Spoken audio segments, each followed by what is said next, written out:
Hi, everybody.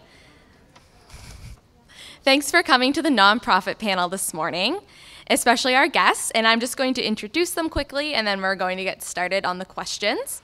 So next to me is Arlene McDonald. She's the Executive Director at Community Sector Council of Nova Scotia. Next to her is Steve Gordon, the Manager Network Developer at Feed Nova Scotia. And next to him, we have Betty Watson, who is the Principal at Maple Key Coaching. So I'm just going to start with question one. There's no particular order. Anyone can answer first if they'd like. So question one is, please briefly describe the organization you work for and your position. I'll start, I guess. The organization I work for is the Community Sector Council of Nova Scotia, which is actually an industry sector council that represents the not-for-profit sector in Nova Scotia. So there's industry sector councils that represent construction, boating, all different industries. So ours is for the not-for-profit sector. We've only been in existence for 5 years because it was 5 years ago that we realized the not-for-profit sector has actually quite a large labor force, 36,000 people employed in Nova Scotia with the not-for-profit sector, and that's what led to the formation of a council that acts in part as a voice for the sector, but also as a training body. So our mandate really is to build capacity in the organizations in the not-for-profit sector so that they can be the best that they can be, so they can do the work that they're trying to do in the communities that they're in. So that's probably us in a nutshell, and I'm the executive director, and I've been the director there for a little over 2 years now.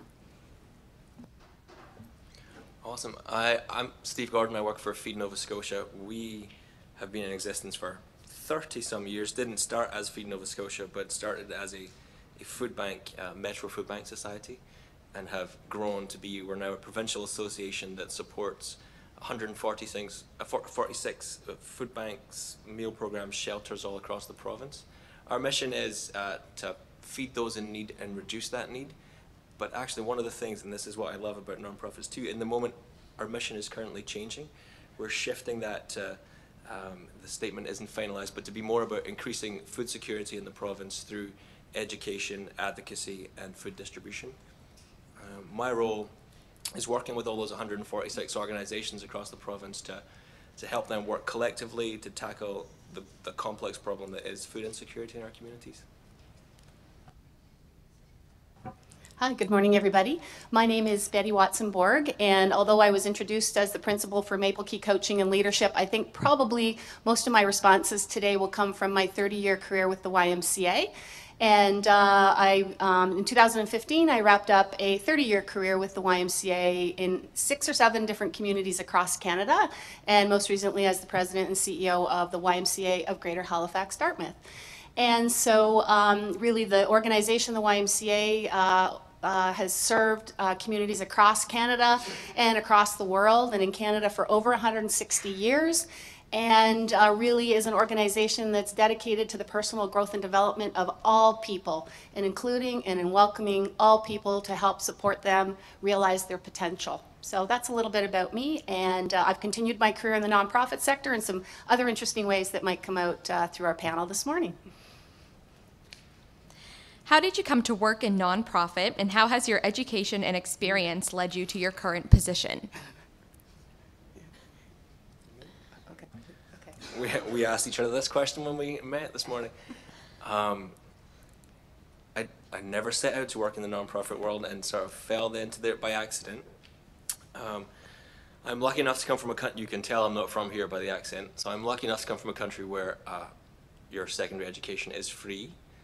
So I was at university 3 times, and my last degree was a postgrad in education, and I thought, yeah, I definitely want to work with kids and do something in education, that traditional route, and of course there was no jobs for teachers in Scotland, so I ended up working in youth work for the local government. And then I moved to Canada. My wife is from New Brunswick, so we came here to be close to family, and I was lucky enough to land a job at Heartwood Centre for Community Youth Development, connecting youth to local government programs, to provincial government. And I just fell into it through education. I had no idea, and I was just saying to these lovely folks, my time at Heartwood, like post-university, was like an education all in itself. It was transformative. It was a chance to learn and to practice at the same time. It was amazing. But yeah, completely by accident. Is this our pattern? We now have a pattern. We've organized ourselves into a rotation. How collaborative, aren't we? Yeah, we all laughed when we saw that question because I think we all fell into our careers in the nonprofit sector. So in my case, I went to university in Ontario. I have a Bachelor of Science with a focus on biology and agriculture. And after I graduated, I went out to Alberta. And I was far away from home. I was far from my family, my networks. I'd always been involved in sports. I wasn't involved in any sports teams. And I was unemployed and I was truly lost. This would be in the early 80s. And so because I'd gone to YMCA camp as a kid, I kind of had a bit of a memory of the Y. So I walked into the local YMCA and I joined up to be a member and take some fitness classes.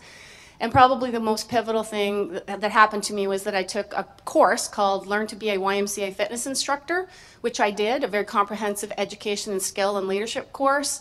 And then I became a volunteer fitness leader. And 30 years later, I found myself still working for the organization. And it really was kind of walking in the door of that nonprofit and saying, I want to get involved in some way, shape, or form. Got involved as a volunteer. And that was really a turning point in my career and carried me another 30 years. I think I first got involved in the nonprofit sector without realizing that's what I was involved in as a volunteer, very young, volunteering actually as a youth leader in the Y's March Break camps, and then later became a fitness instructor through the Y. But I've now since volunteered with almost 50 organizations, both local, provincial, and national as a volunteer. But my formal education, I've got a bachelor with a major in psychology and a minor in linguistics. I started in journalism at Carleton, and quickly after I graduated, my father started his own business, which was an industrial oil purification business. So I went to Alberta, and I'm actually a trained oil purification specialist, which is quite a reach from being in the not-for-profit sector. But what I noticed when I was in that sector is that there was not much space in industry at that time, especially for women. And so when I traveled quite a bit with that job, and when I came back to my community, I started to get involved at the Women's Center, our local Women's Center, because I wanted to do some advocacy around the fact that there were plants I worked in, there wasn't even female washrooms. So I was working with my father, and he would stand outside the door. And so through the Women's Center, I sort of sparked in me this interest in how you change our conditions and how, working with an organization like the Women's Center, I could maybe make some change on even the private sector industry. So that really was my first step into the work that not-for-profit sectors, or that not-for-profit organizations do in their community. So it led from there. I started working in the sector with the local Center for Sexual Health, and developed a few youth programs, was the director of the Women's Center eventually, and now I'm here. So it was most people I meet who are in the not-for-profit sector do not train, enter into the sector, have a career goal of being in the not-for-profit sector. It's developing more now with programs like what Mount St. Vincent's going to offer, but for most people it's by accident. What are your career goals? Okay, have you figured out the pattern? Then we'll shake it up. Yeah, this is an interesting one, especially at my stage in my career. I think actually what I'd like to do is share a little bit of my experience in working in the sector, both personally and other observations I've made and what other folks have told me along the way. And it's really about alignment with your values. So again, I've already heard, listening to Arlene and Steve, their journey in the sector, and I'm just hearing such clear alignment with what they feel is important, where they're interested, where they're passionate. So really lining up with those interests and those passions and those values. So in my case with the Y, although I fell into it through looking for something to actually do and keep myself engaged.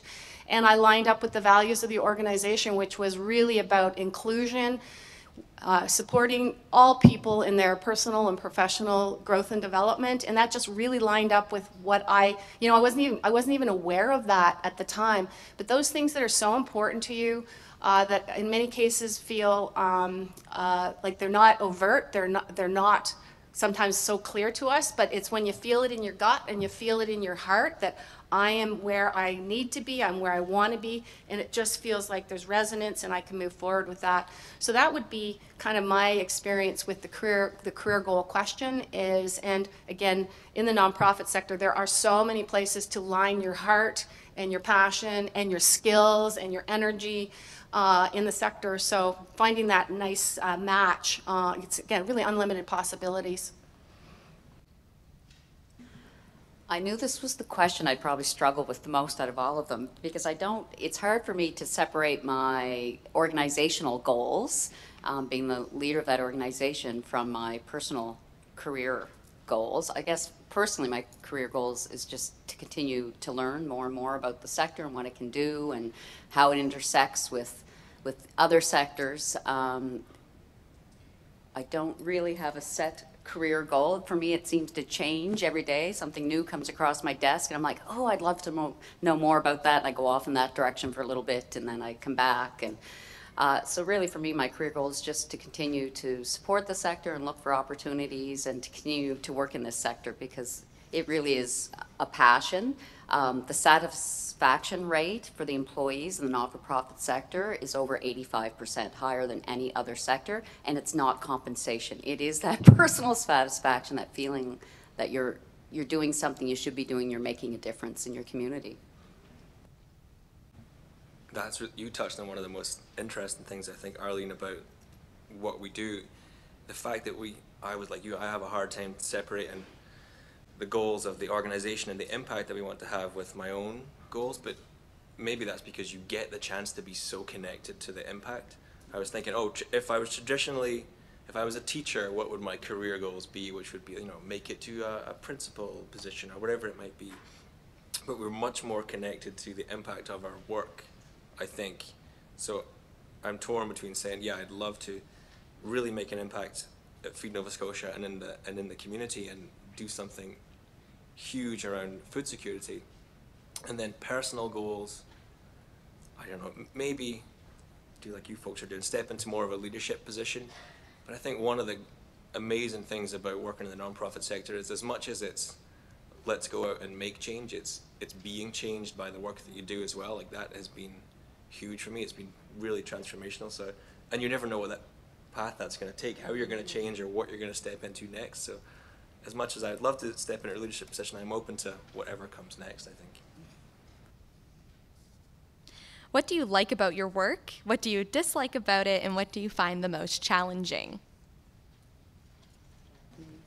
What I like most about my work is that ability to have an impact. So with our organization, we do a lot of support and training for other not-for-profit organizations, and sometimes I can, we go in and do board governance training, for example, and get a call 2 months later and the organization has totally turned itself around and they've got this great strat plan and things have actually happened quite quickly for them. So it's really satisfying to see the impact.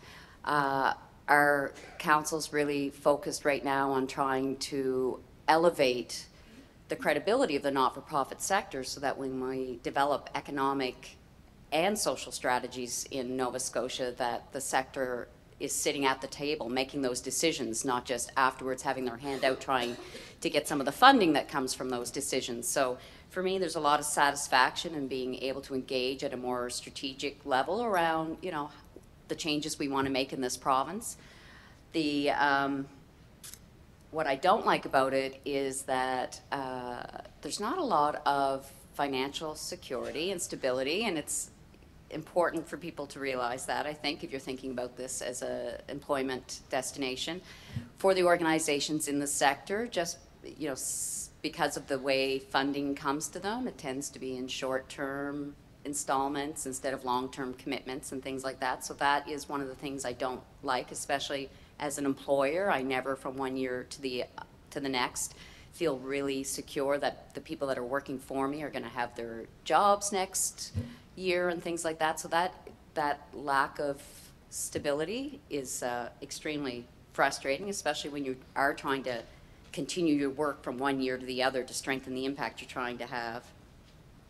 And it's probably the thing that's most challenging is taking time away from what the changes you're trying to make in your communities to focus on how you're going to resource those changes and the work that needs to happen to make those changes happen. So, but the satisfaction, the people that I work with in the sector, most people that are in the sector are here because they really are passionate about this province or about their communities, and it's awesome to go to work every day with people that really want to be there, that feel like they're there for a reason. And you know, I get emails on Saturdays and Sundays. It just doesn't stop because it's not a job so much as it is a passion. Wow, those are great answers. What do I like about my work? Lots of what you said, Arlene, and then I think maybe to build on that, I like the chance to make an impact, but you get so many different ways and opportunities to do that. Like there's so many roles that you get to play. Even within Feed Nova Scotia, I've managed their learning kitchen program, so I worked directly with individuals who were on income assistance and training in 12 weeks to step out into the culinary sector, which was intense and awesome. I get now to work at network level and talk about collaboration and food security and host events with 130 folks coming, using open space, doing all kinds of different things. I get to go out across the province and talk to communities and do a whole bunch of incredible. I love that. I love the chance to make an impact in many different ways. What do I dislike about it? Financial security. That is a struggle. And maybe tied to what's most challenging, I was going to say most challenging would be taking care of yourself, as much as it is a passion and you do want to make an impact. You need to take care of you and look after yourself as you do it, and worrying about financial stress or feeling like the work you do is undervalued or you're not supported enough to take care of you. It can be difficult to take care of yourself, I think. Thanks. Those are really insightful. What I love about this work and what I love about the sector is that if you're creative, if you have an entrepreneurial spirit and you have ideas and you want to make a difference, this is the sector to be in. And because, part of it is the challenge that sometimes there aren't as many people in our organizations as we would like to have from a capacity perspective. However, that means that you actually, regardless of what your role is, you actually have a lot of influence in what the organization's doing. And again, if you're entrepreneurial, you want to try things, you want to innovate, and you're creative, that's what has kept me in the sector all these years, and that's what really gave me my energy and my motivation, particularly when you're facing some of those other challenges that my colleagues have already talked about. And again, how do those opportunities help you with the challenges? So again, whether it's fundraising, whether it's collaboration with other nonprofits, whether it's finding corporate sponsors, whether it's getting core funding from government, because it's an entrepreneurial environment, we are limited only by our creativity and our imagination about where to find those resources. So it certainly is a challenge, and it takes a lot of hard work and focus. However, with that creativity, it's incredible the things that can happen. And the other thing I love about this sector is almost the role and the capacity of the sector to influence policy change, to make our communities, our neighborhoods, our cities, and our provinces better places for people to live. And again, I just have to look to my two colleagues, Arlene from the Sector Council and Steve from the Feed Nova Scotia. Those are two incredible provincial organizations that are out there every single day trying to make a difference at a policy level, at a systems level, collaborating in order to improve the quality of life for Nova Scotians, regardless of where they live or where they come from or what their life experience is. So those are some of the things that certainly keep me going. Maybe can I jump in and add to that? Maybe just thinking about some of my experiences at Heartwood and ending up just at some big moments felt like to me big moments in the province's history. One would be after Rita Parsons passed away. The youth program that I was running, our job was to connect youth to provincial government to improve programs and services, and we got a call from the Minister of the Status of Women to say, get us a group of 8 to 12 youth who have been affected by sexual violence and bullying, bring them to our office, do it within the next 3 days, Now, we were not used to things moving that fast with government, but we did. We brought a group together and we got to sit face to face with the minister, and there was a moment in that meeting. There was 8 young people and their supportive adults, and the Minister for Status of Women, and she was asking them questions about, what's your experience been? What should we do?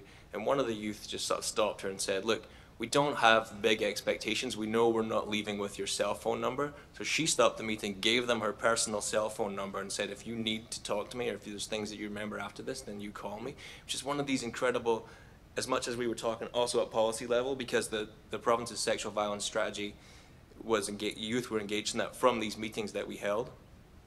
But it was also a personal level of those young people felt a connection to people in their government and the people who were making policies that they would never have got a chance to before. It was pretty incredible. What do you find you spend the most time on at work? I'll start with that one. Oh my goodness. That's difficult to say. There's so many different things that I get to do. That is a tough one. My time is split. It's almost like I wish I had that challenge. I wish I knew what I spent the most time on because I'm pulled in so many different directions. In my role, I do everything.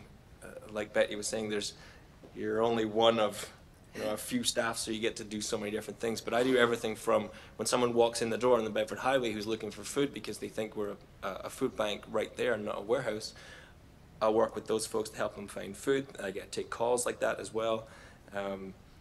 I could be doing anything from solving a delivery crisis of a broken down truck to get to a member agency to, oh my goodness, supporting someone to initiate a new program or whatever it might be, to do engagements with the folks that they serve, any of that. So I don't even know what I spend the most time on. I couldn't even tell you. Well, my first suggestion would be we'll do a pie chart of your time and see what percentage that you're doing. You probably have everything at 1% of your time, 100 things, right? I'm gonna take 2 approaches to this question. One is how I used to spend my time and how I spend my time now. So how I used to spend my time is actually pretty much a mirror image. It could be a financial budget, trying to figure out how we're gonna get money and how we're gonna make the limited money that we have do all the amazing things that we want to do and the community wants to do. It could be working with the board of directors and figuring out what's the strategic plan, what are we doing about risk management, what are we doing about government relations, because we absolutely need our policy people on board with what we're doing in the sector.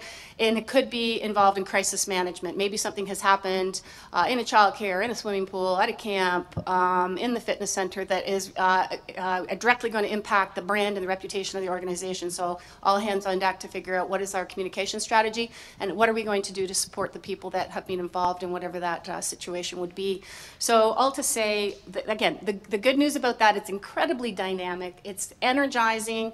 You wake up every morning thinking, okay, this is what my day is going to be, and hopefully you'll maybe get 3 or 4 of those things done. Hope you have a list. However, it's very dynamic and it's very responsive because we are all about community and what the community is asking for, what our stakeholders and our members and our participants are wanting from us. So always that adaptability to kind of go where the energy is and where the greatest need is.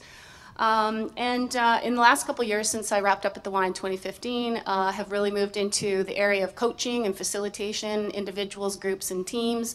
And I'm really involved right now in a really exciting initiative called Between the Bridges, which really is about, we want to tackle the complex issues around education, around health, around diversity, around income inequality, around racism, housing, health, transportation, all of those really, really complex issues that our communities are really grappling with, and some communities grappling a lot more with. The notion is if we can bring people with lived experience, residents with lived experience in those areas, with government, with the nonprofit sector, and with business to the same table to start talking about what is the issue and what are some potential new challenges or new solutions to those issues, maybe we can get further along. And so that example of government meeting with young people who are living every single day in their schools and the communities facing that crisis, that would be a great example of that more of a collaborative approach. So now I'm spending my time on finding those people and helping support them in building relationships of trust and safety and respect, because when you have centuries of marginalization of some communities, and you're asking them to come to the table and sit with government policy folks and business and nonprofit. There's lots to do around helping support those relationships. And when we have relationships of trust and respect that my colleagues spend every single day working on as well, it's really, there's really unlimited potential what we can achieve together. When I started as a director for a not-for-profit organization, I was the only staff person. So I was the admin person, I was doing my own payroll, tracking the finances, doing bank reconciliation, everything that you would expect a bookkeeper to do in a business. I was also the sex educator, so I was the sex lady in my community by the time I left that job, and I still have people that see me today that would have been in high school at that time like, oh, you're the sex lady. So I was the educator, I was the face of my organization, so people knew the organization through me. So I was the communications, marketing person as well. I was the grant writer, proposal writer. We had an open door. We did a lot of support work, so I was also supporting clients that came in, referring to other organizations, and really had very little time to lift my head around to think about what other opportunities were out there that I could be attaching myself to. So it was very internal focused, almost overwhelming, and that is also quite common in the not-for-profit sector. You see a lot of organizations that are run very skeletal staff, 1 or 2 people, or even completely by volunteers. So that's one of the challenges.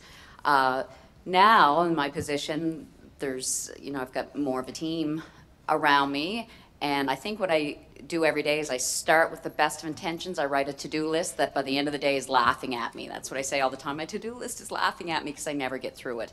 I spend a lot of my time traveling, so I travel across the province looking for opportunities for the Community Sector Council to be engaging with organizations, trying to identify where the deficits and the needs and the opportunities are for our sector to be working with each other or with other sectors. Do a lot of strategic planning and thinking and stakeholder analysis, sitting all by myself trying to figure out, where should we be going next, where are the opportunities, the challenges, and a lot of that reflective thinking by myself and with the leadership team at the Sector Council. A lot of conversations about how we're going to resource this. What are our human resources? What are our financial resources? And developing strategic plans around resources, both human and financial. But I do a lot of work with partners and with collaborators. So almost all of the workshops that you might see us doing as the Sector Council of the province, they're either designed in collaboration with others or they're delivered in collaboration with others. So a lot of my time is spent networking and developing partnerships and things like that. But there's always that crisis stuff that pops up, or there's that call from the government saying, in 3 days, can we meet with you? And so the best of intentions is how I start my day, and trying to just manage to get my day done is how I finish my day. What do you see as the key skills needed to work in nonprofit organizations today? Is it? Yeah, okay, all right.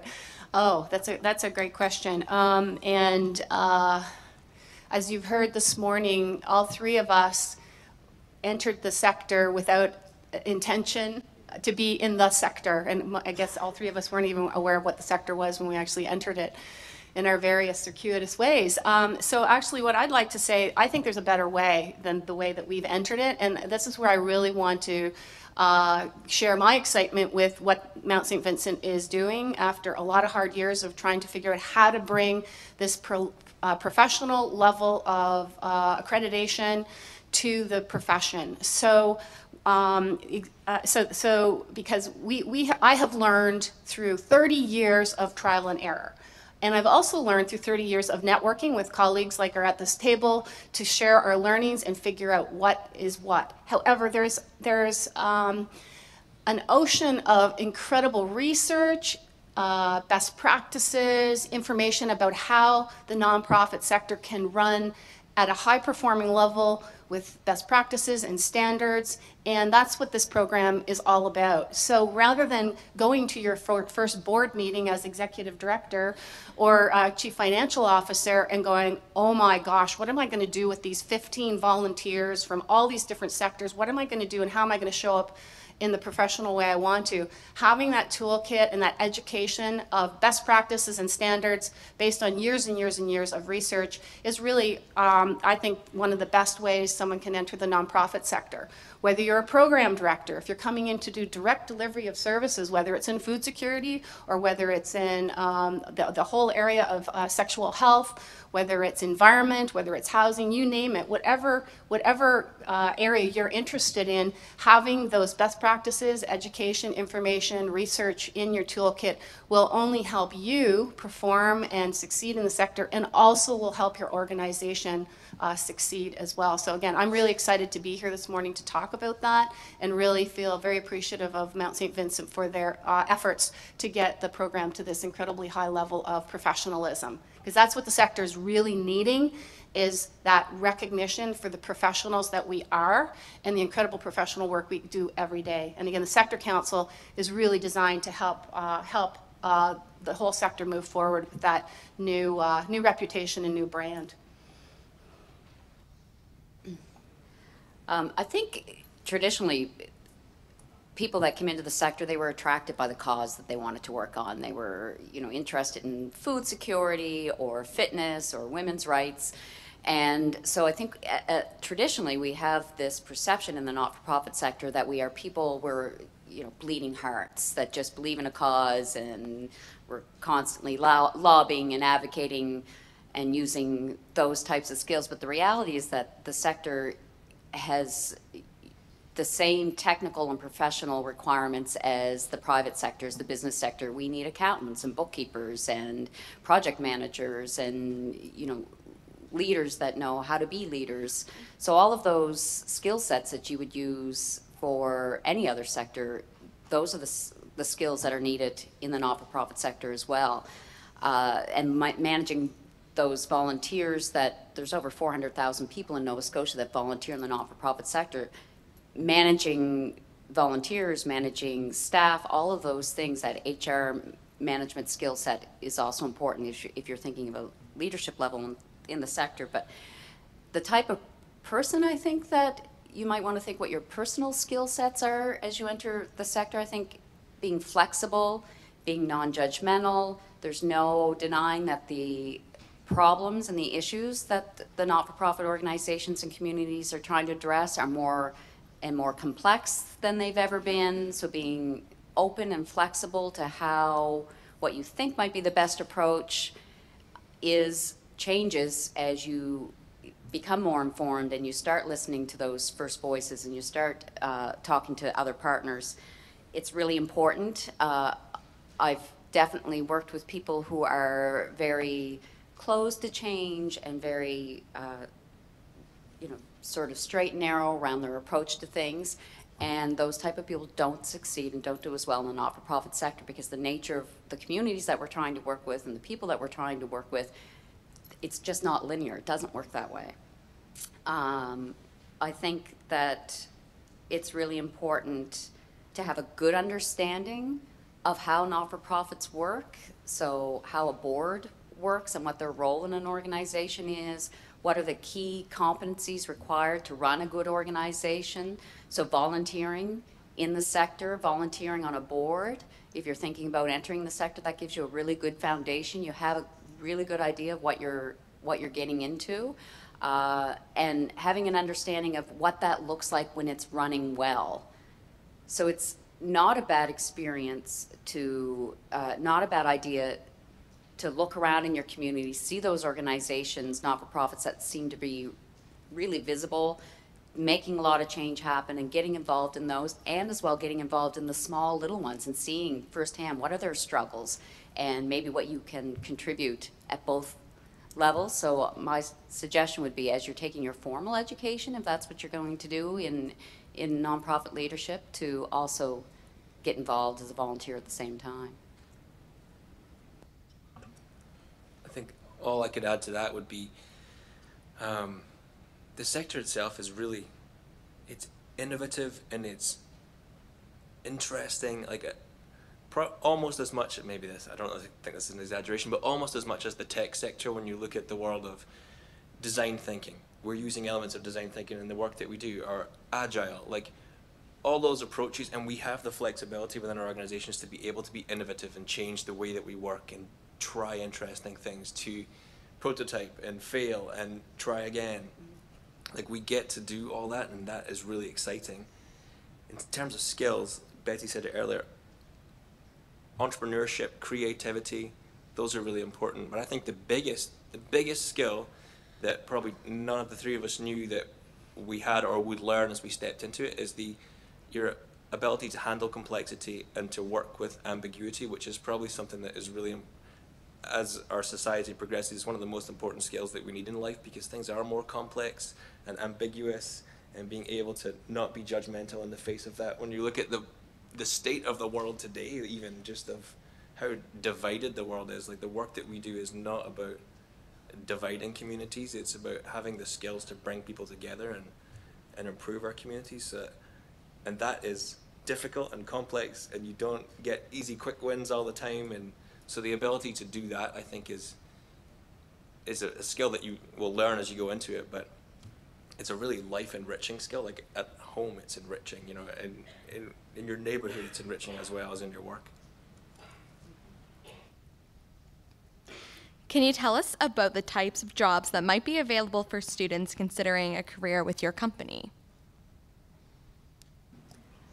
Well, specifically with my company, I actually have 2 job openings right now. So, and finding very difficult to fill those positions. And the reason being is that we are very committed as an organization to diversifying our staff, complement the perspectives, the face of that organization.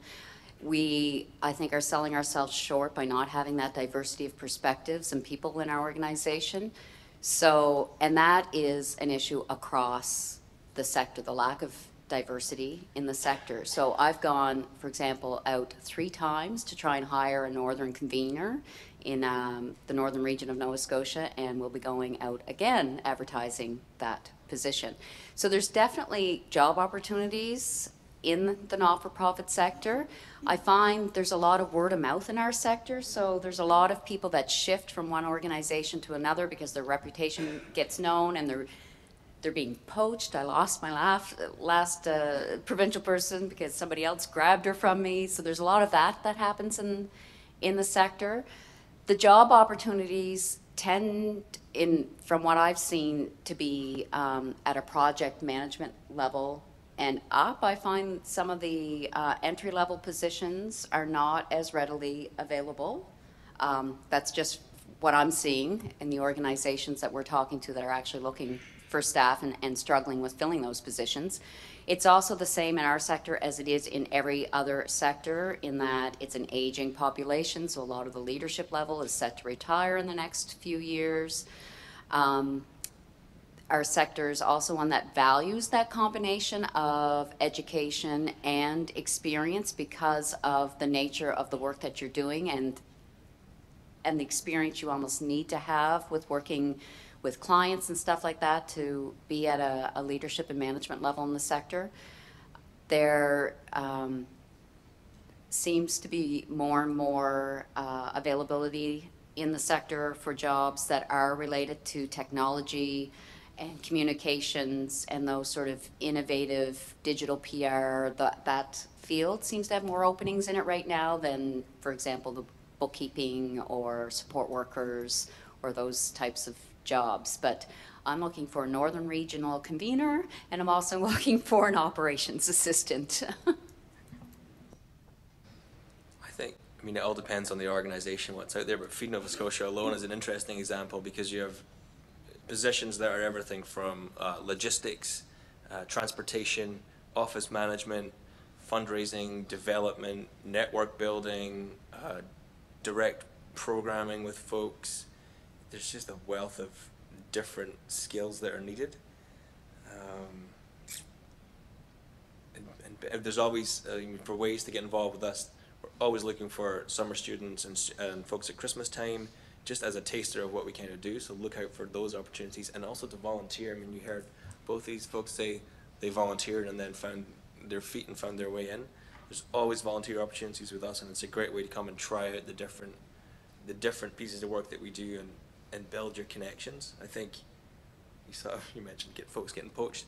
It feels like when you work in a non-profit organization, joining a family a little bit, but then even to see these folks again today, I saw them earlier in the year. You know, you feel like you have a bit of an extended family too, in a way. The sector is very caring and taking care of each other and trying to support each other. I think is just kind of built in there. So make connections, network, definitely.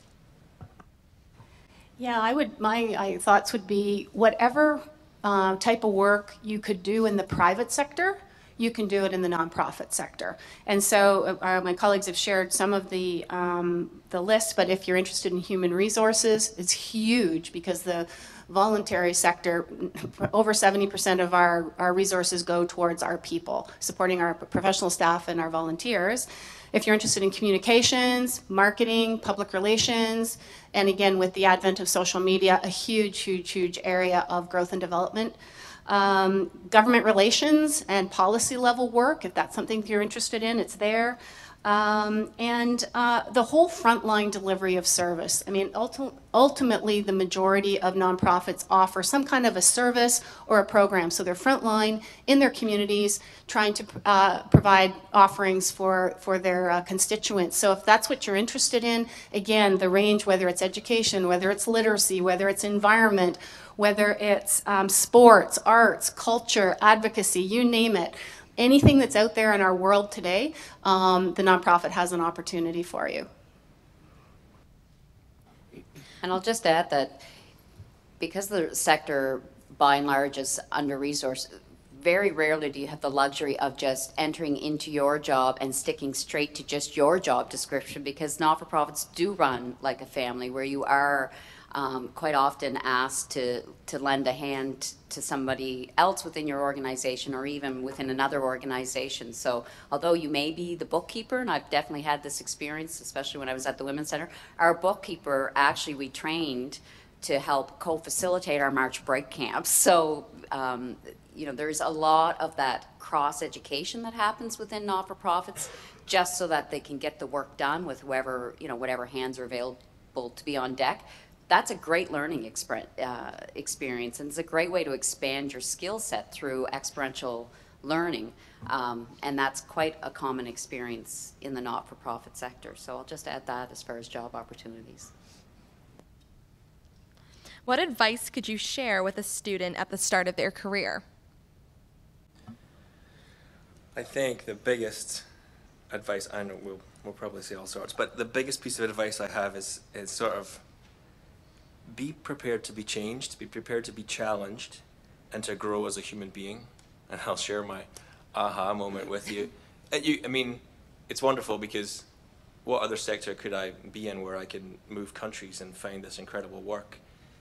But I remember walking along Gottingen Street to go to a meeting at the Mi'kmaq Friendship Centre, thinking, now as a Scots person, I'll have to give you some context, but thinking to myself, wow, I know what it's like to have my culture pushed to the margins, because the Scots always feel like the English colonized them, you know, and I can't even see my history through my own language. You know, I have a real, in 2 blocks, it took me 2 whole blocks before I thought, wait, I'm going to the Friendship Centre. What does a Scottish person represent to the indigenous people of Nova Scotia? You know, it's this horrible moment of like, oh, and it left me with like weeks of reflection of like, in the work that I'm doing, I'm trying to make change, but who am I as a person, and all the things that I have learned as I've joined this sector about, for whether it's young people being pushed to the margins, or different cultures, different races, or whether it's through poverty and the complex issues behind that. It really challenges who you are as a person, and to think how you carry yourself in the world and what you do is probably one of the most important things you will learn as you go through this sector. Yeah, I two thoughts that come to mind, and one is building on what's already been said, and that's about is the idea of volunteering. And two thoughts on the volunteering. Sometimes when you're at school and you're maybe working and you're trying to figure out what you're going to do over your summers, that time and that thought of even beginning to volunteer can feel really overwhelming. And yet there are many like one day events that are going on in this city, like almost every weekend once the weather turns. There's amazing events, and they post it on their websites. So if you don't feel like you can make that sort of continuous commitment just because of your time right now, encourage you to step into. So whether it's the film festival, whether it's Blue Nose, whether it's many arts and cultural events that are happening in the city, try it out for a day and see how it feels. And the second thing is, if you don't like the first experience, go for another one, because again, the sector is so diverse, and there's some great performing nonprofits, and there's some that really struggle. And so don't let that first experience, if it's not what you're actually looking for, deter you. I encourage you to try another one and maybe another one till you find that alignment of where your heart is really feeling connected. And the second thing, building on what Steve said a minute ago, this world has never needed passionate, committed people who want to make a difference and want to build bridges and bring people together for good. So really encourage you to consider the sector, because our world really needs you. Yeah, and building on that, it really is a global world, and that globe is smaller and smaller every day. And so when you're thinking of the work that you're doing in, that you want to be doing in your community, in your province, it is important to think about the impact that that work has, not just on you and your organization and your community, but globally. In the not-for-profit sector in Canada, we are quite lucky that we've got such a strong global opportunity. There's all kinds of global and international opportunities through the not-for-profit sector.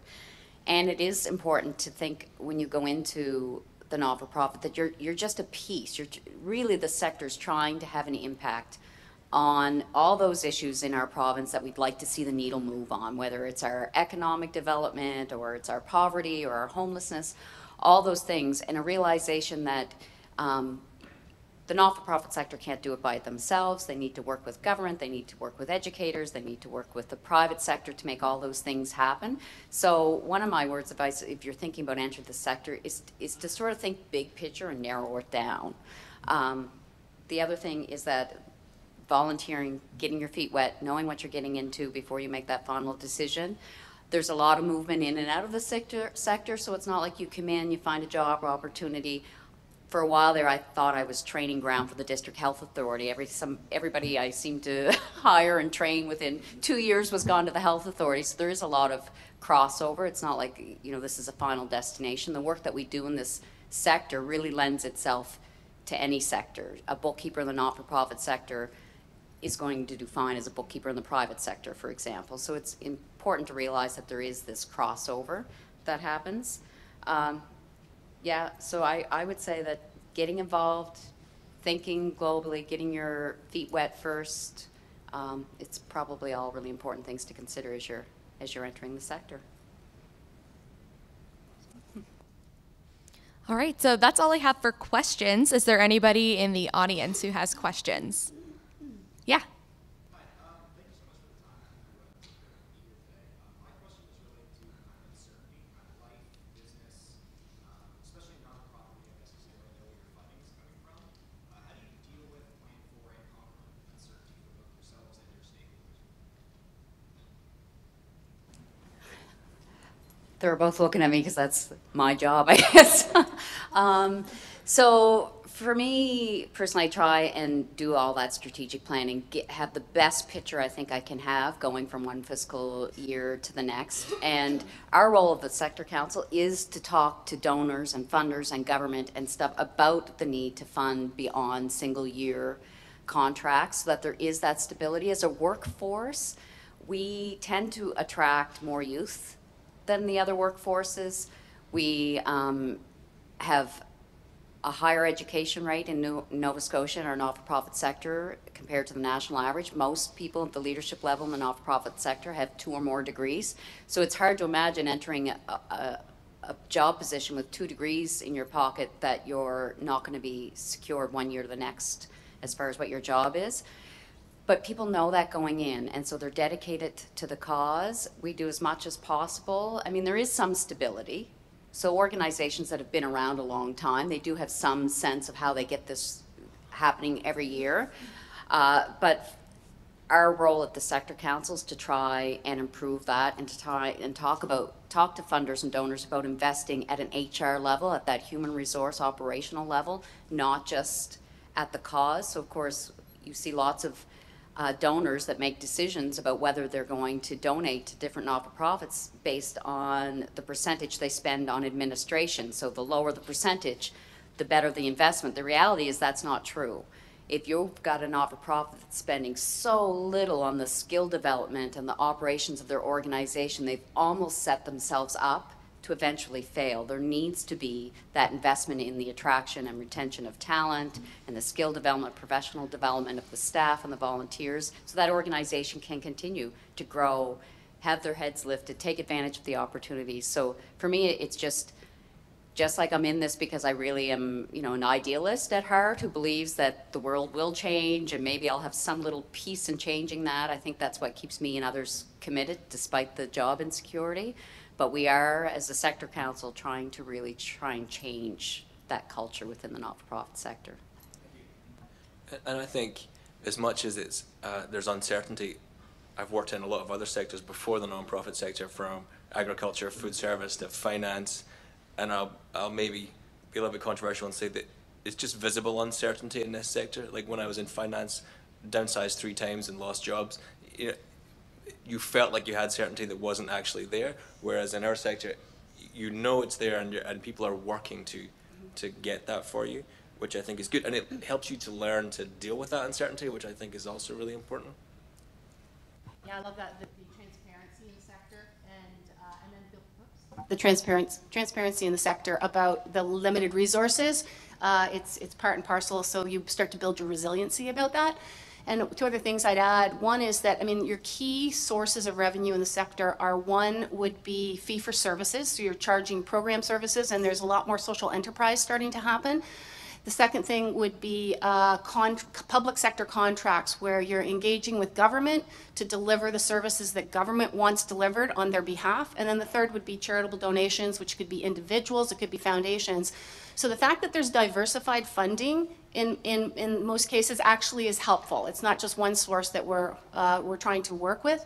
And then the guarantee, and there's no guarantee in this, the guarantee is when the organization focuses their efforts on having an impact. If you have an impact, if you have results, if you have good governance, and you have good financial sustainability and reporting, the money will come. Government will want to partner with you, donors will want to get on board with you, and there will be people who want to take part in your programs and services. So that's, again, having focus in this crazy world of so many distractions is where nonprofits do very well, and where they sometimes don't do as well because they end up getting distracted on those couple points. But wonderful question, thanks. Yeah, I think example for me was actually working at Feed Nova Scotia. It was the first time in 20 years someone's handed me a full-time permanent contract. I was like, what, there's no end date on the contract? And in all other sectors, I've been given short-term contracts.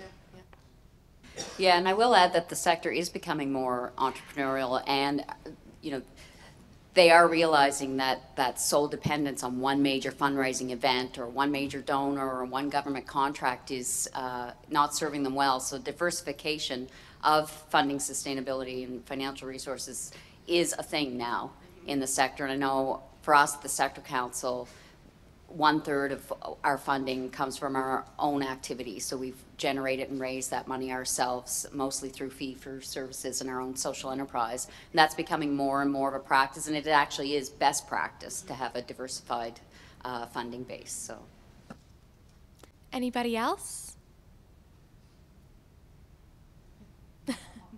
Yes, Scott? How do you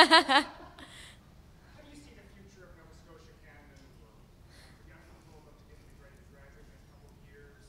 Where are the opportunities? How do you see living in this province in the coming decades? I'm just going to repeat that in the mic really quickly for our live stream.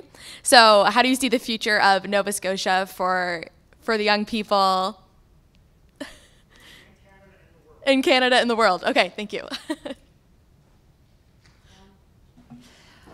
I have a very positive outlook. I feel like in Nova Scotia, we're almost at this tipping point, and I'll reference the Ivany report, which came out a few years ago, that really talked about, regardless of whether you support the things that came out of that report or not, what it did do was spark a conversation. Now we're talking about how in Nova Scotia we work together to move forward as a province. So we're not now, we're no longer looking at government to solve all the problems, or the private sector to fund all of our problems, or the not-for-profit sector to make everybody well. There's this realization that it's only going to happen if all of those sectors work together in a very transparent and authentic way, which means no longer coming to the table because you want to talk to government only because you're hoping they're going to fund them. No, you want to talk to government because you want them to really realize that poverty reduction has a lot of different things underneath that they need to be thinking about. So I feel like we are starting at this tipping point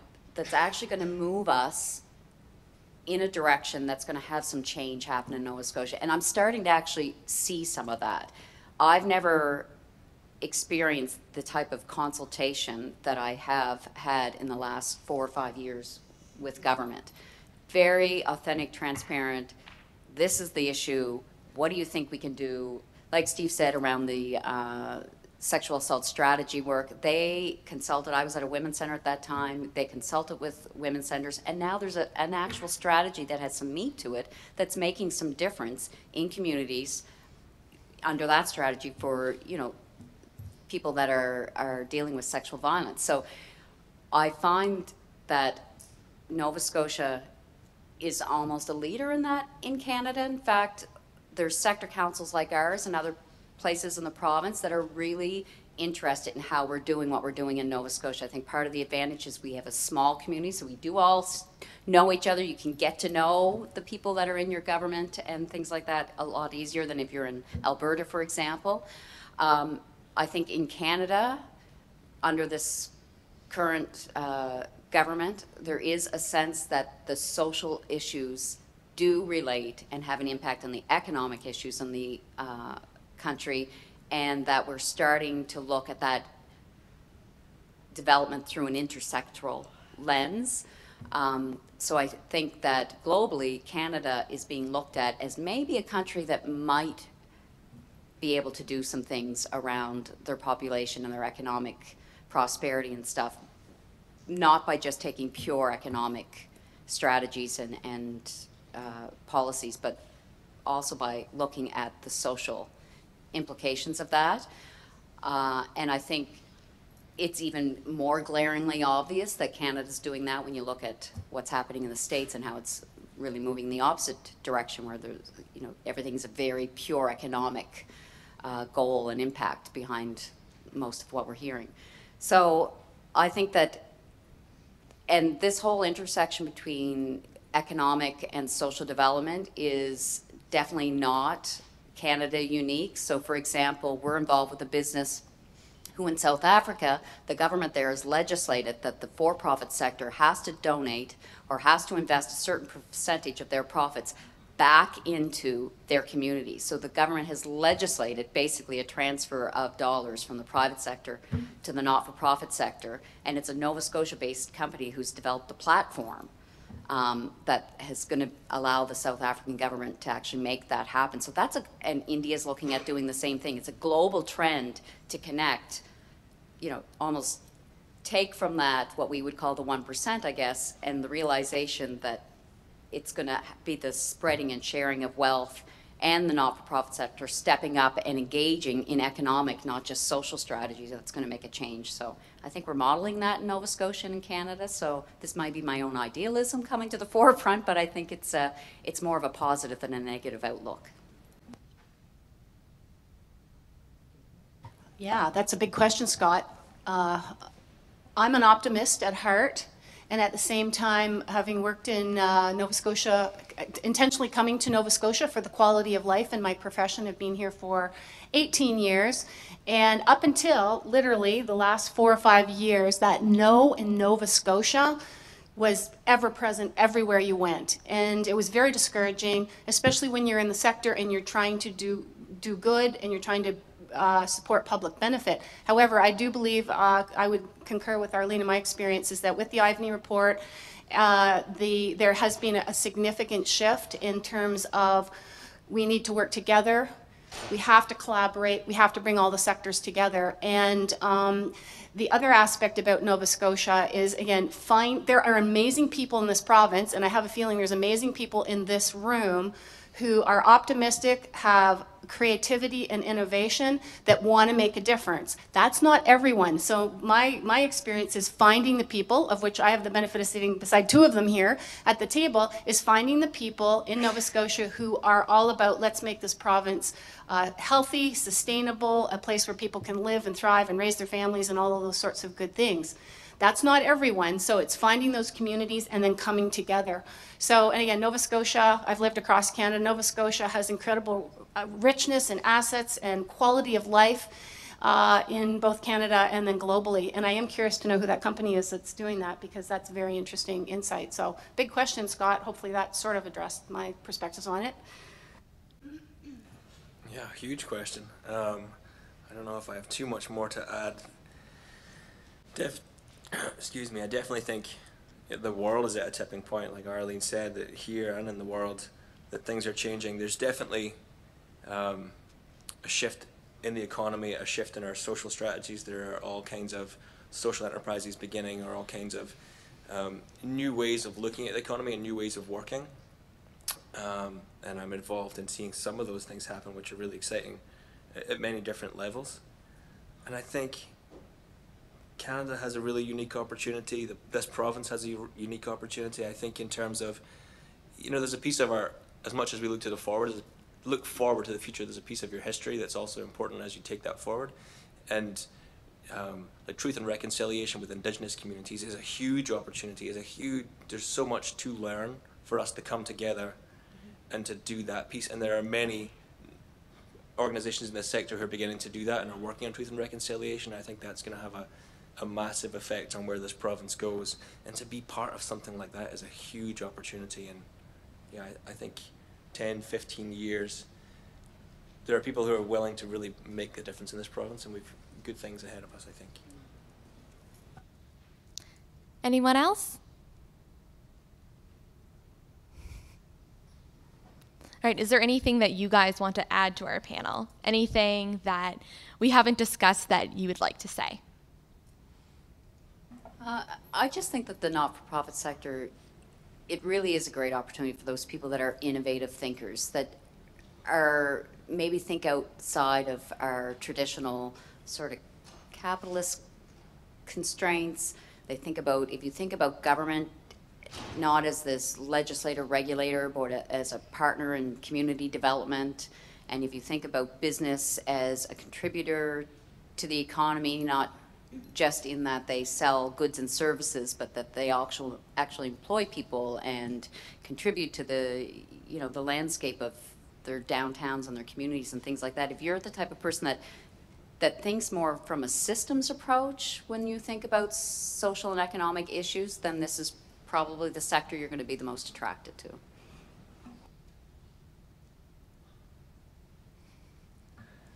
And I think if you really want to learn about who you are as a human being, then this is a sector for you.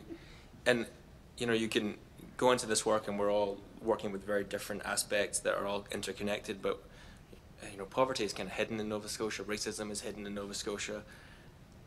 But when you see it and you can't unsee it, that's quite tough to take with you, but it's rewarding to be part of efforts to change things. And some of those moments that stay with you will be with you. You will not be thinking about, I wouldn't be thinking about how much money I've made as I'm in my last days. I think it'll be the people I've met along the way. I can think of one student I was working with at Feed Nova Scotia's Learning Kitchen. It's an intense program. You do 12 weeks of culinary skills, and then we throw you into a kitchen and a placement. And some of these folks had never cooked before. We had one student who she was great. She went through the 12 weeks. We placed her at a really nice restaurant in Dartmouth, and I went with her to her first day of the placement. She walked in the door and she turned to me and she went, "I am way too ghetto for this place." And she stayed there. She stuck it out. She was there 2 weeks and something happened. She left. She came back to me. She's like, I told you, I'm way too ghetto. I cannot handle it in this place. And at the beginning of the course, we had sort of done, why are you involved in this? And I could pull the sticky note that she wrote off the wall and place it in front of her, and it was about her son and her grandfather. And she had tears in her eyes, and she picked it up, and she's like, I'm going back in tomorrow. And she went and she finished the placement, and she now is working. But I have a letter that I still carry with me that is a thank you from her for just challenging her to challenge herself. And those moments will always stay with me. It's incredible to see people who are so courageous, way more courageous than I feel I could ever be. It's just incredible.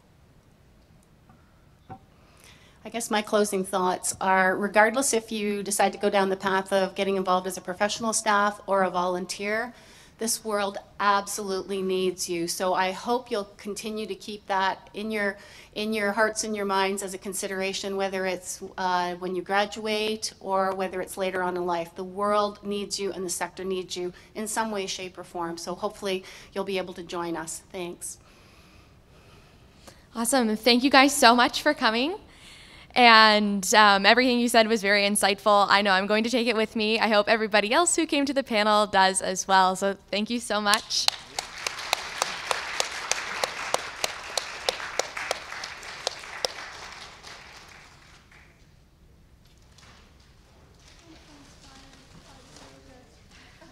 I have one of these for you guys. Thank you.